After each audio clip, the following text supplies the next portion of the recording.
Hello everyone. Today we are discussing about what do you mean by calls in arrear, and also we are doing a problem related with the calls in arrear and security premium. Okay, what is calls in arrear? Calls in arrear means that a shareholder fails to pay the amount due from them towards allotment or calls. Such dues are called calls in arrears. നമുക്കറിയാം company share issue ചെയ്ത് കഴിഞ്ഞിട്ട് application മണി ആയിട്ടും allotment ആയിട്ടും call money ആയിട്ടാണ് ഷെയറിൻ്റെ amount receive ചെയ്യുന്നത്.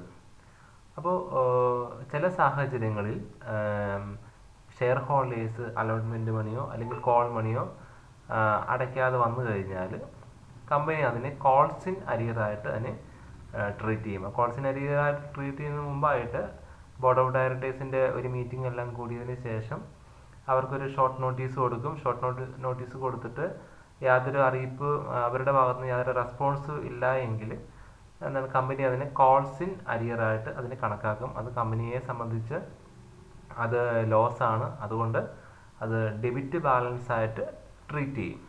Okay, അപ്പോൾ ഈ calls in arrear സാധാരണ രീതിയിൽ ഡെബിറ്റ് ബാലൻസ് ആയതുകൊണ്ട് നമ്മൾ ബാലൻസ് ഷീറ്റിൽ ഫൈനൽ അക്കൗണ്ട് പ്രിപ്പയർ ചെയ്യുമ്പോൾ ബാലൻസ് ഷീറ്റിൻ്റെ അസറ്റ് സൈഡിലാണ് ഇത് എഴുതുന്നത്.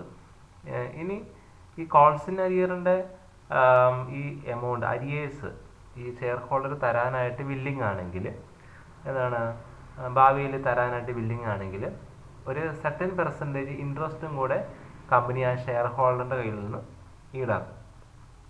എന്ന് പറഞ്ഞു കഴിഞ്ഞാൽ കമ്പനിയുടെ ആർട്ടിക്കിൾസ് ഓഫ് അസോസിയേഷനിൽ കൃത്യമായിട്ടും ആ ഇൻട്രസ്റ്റ് എത്രയാണെന്ന് കോൾസ് ഇൻ അരിയേഴ്സിൻ്റെ ഇൻട്രസ്റ്റ് എത്രയാണെന്ന് രേഖപ്പെടുത്തി വെച്ചിട്ടുണ്ടാകും.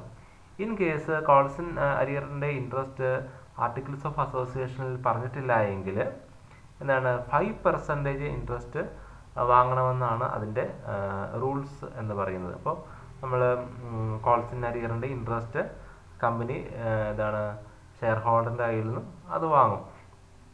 ഓക്കെ, അപ്പോൾ അങ്ങനെയുള്ള ചില ഫോർമാലിറ്റീസൊക്കെ കോൾസ് ഇൻ അരിയർസിന് വരുന്നുണ്ട്. പിന്നെ ശ്രദ്ധിക്കാനുള്ളത് without opening calls in arrears account and by opening calls in arrear account. അത് അക്കൗണ്ടിങ് ട്രീറ്റ്മെൻറ്റിനകത്ത് അതായത് calls in arrear account open ചെയ്യാതെയും ഒരു മെത്തേഡ് ഉണ്ട്, അല്ലെങ്കിൽ calls in arrear account open ചെയ്തിട്ടുള്ള മെത്തേഡും ഉണ്ട്. അപ്പോൾ സാധാരണ രീതിയിൽ നമ്മൾ പ്രോബ്ലം ചെയ്യുമ്പോൾ calls in arrear account open ചെയ്തിട്ടുള്ളതാണ് സാധാരണ നമ്മൾ ചെയ്യാറുള്ളത്. അപ്പോൾ കൺഫ്യൂഷൻ വരാതിരിക്കുന്നതിന് വേണ്ടിയിട്ട്. ഓക്കെ, അപ്പോൾ കോൾസ് ഇൻ അരിയർ അക്കൗണ്ടിന് ഞാൻ നേരത്തെ പറഞ്ഞു ഡെബിറ്റ് ബാലൻസ് ആണ്. അത് നമ്മൾ എൻട്രി എഴുതുമ്പോൾ calls in arrear account debtor to particular call account അല്ലെങ്കിൽ അലോട്ട്മെൻറ്റ് അല്ലെങ്കിൽ ഫസ്റ്റ് കോൾ അക്കൗണ്ട് എങ്ങനെയാണെന്ന് വെച്ചാൽ ക്വസ്റ്റ്യൻ എങ്ങനെയാണ് തന്നേക്കണമെന്ന് വെച്ചാൽ അതനുസരിച്ച് എഴുതുക. ഓക്കെ, നമുക്ക് ഈ ക്വസ്റ്റ്യൻ ഒന്ന് വായിച്ചു നോക്കാം. X limited offered 55,000 equity shares of ₹10 each at ₹12 payable as follows. On application ₹3, on allotment ₹4, first call ₹2 and final call ₹3. The applications were received for 50,000 shares. Next sentence, all money was duly received except the first call on 1,000 shares and the final call on 1,500 shares. Pass necessary journal entries. ഈ question കാണുമ്പോൾ തന്നെ നിങ്ങൾക്ക് മനസ്സിലായി കാണും, അതായത് എന്താണ് ഇത് under subscription ആണ്. എങ്ങനെ മനസ്സിലായി?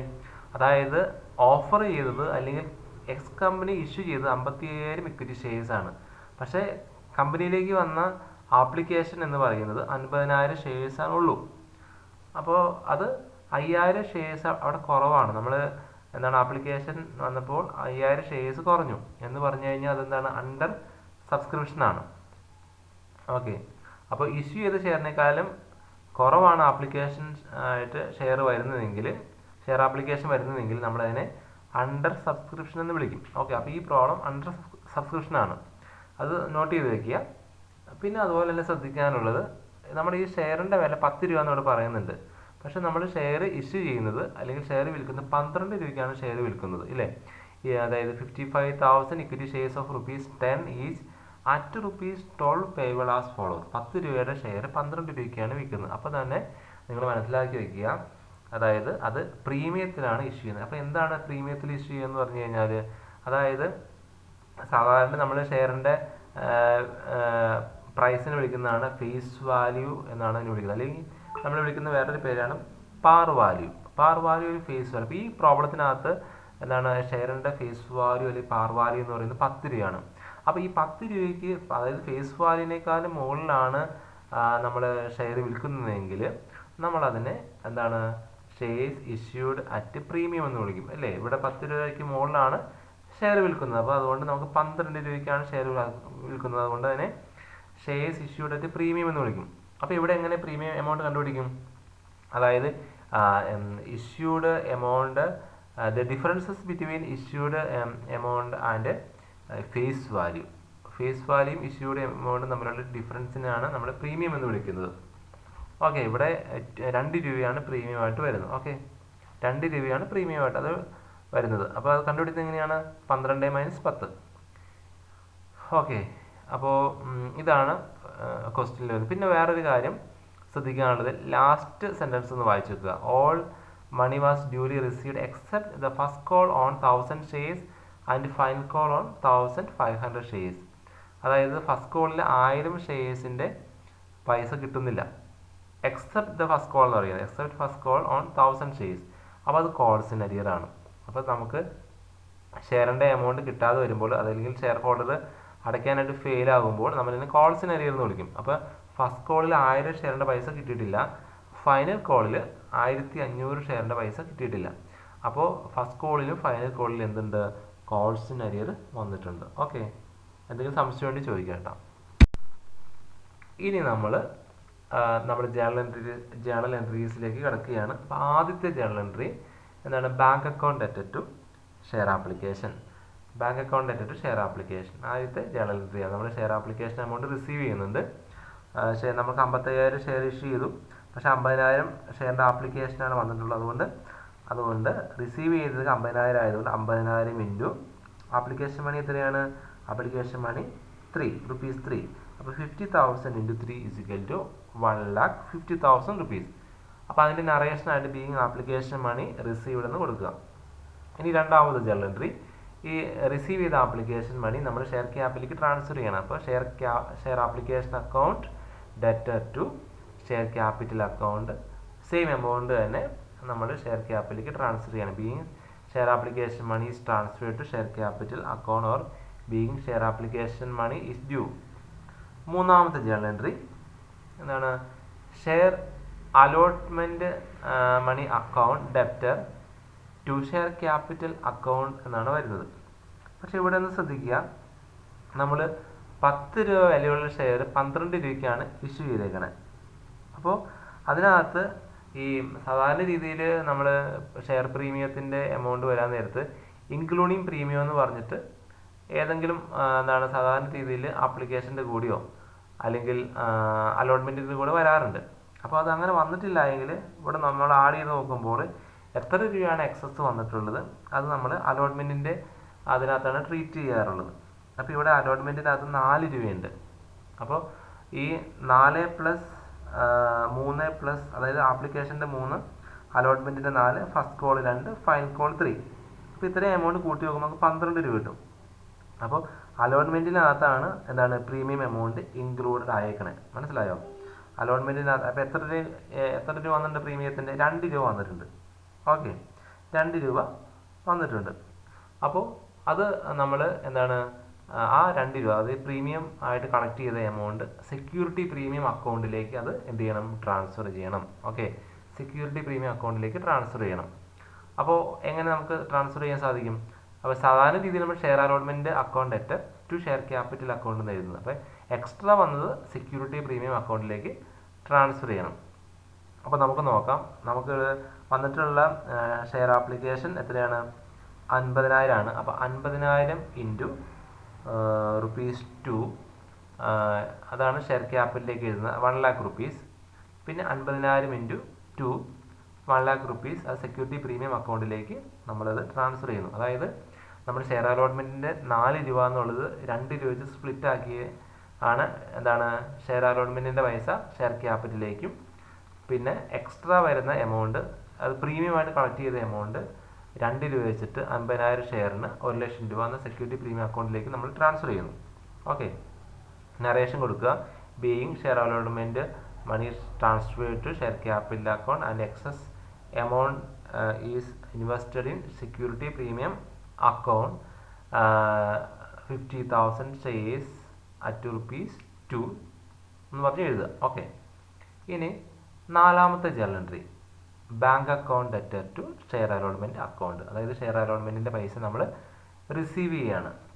അപ്പോൾ അന്നേരം നമുക്ക് എന്താണ് ഷെയർ ക്യാപിറ്റലിലേക്ക് ട്രാൻസ്ഫർ ചെയ്തു സെക്യൂരിറ്റി പ്രീമിയത്തിലേക്ക് കൊടുത്ത എമൗണ്ടും എന്താണ് അത് ഒരുമിച്ചാണ് നമ്മുടെ ബാങ്കിലേക്ക് വരുന്നത്.